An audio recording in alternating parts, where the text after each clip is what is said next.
After 2 weeks yata yun. Ito na.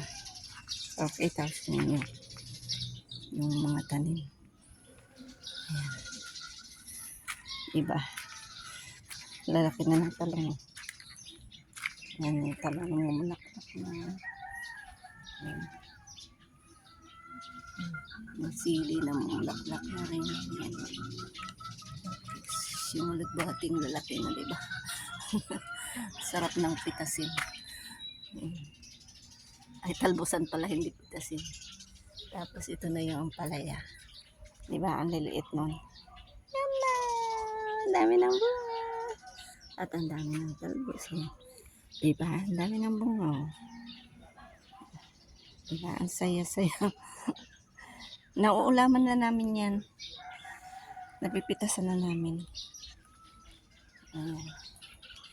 Yung okra namin ay ayan, may mga maliliit ng bunga. Maliliit pa eh. Ayan, maliliit pa. Ayan. Diba?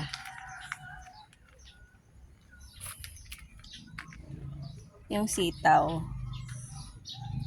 Sad to say, wala pang bunga yung sitaw. Ayan, may saluyot. Diba? Sana all. Ang kalabasa namin. Hindi siya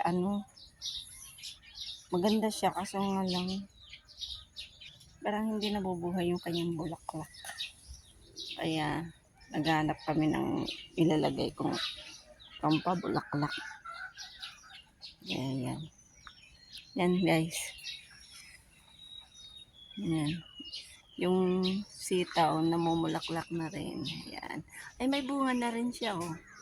May bunga na rin siya pa isa-isa. Diba? Yan guys. Pakita ko yung pagka namitas kami. Next time. Thank you guys.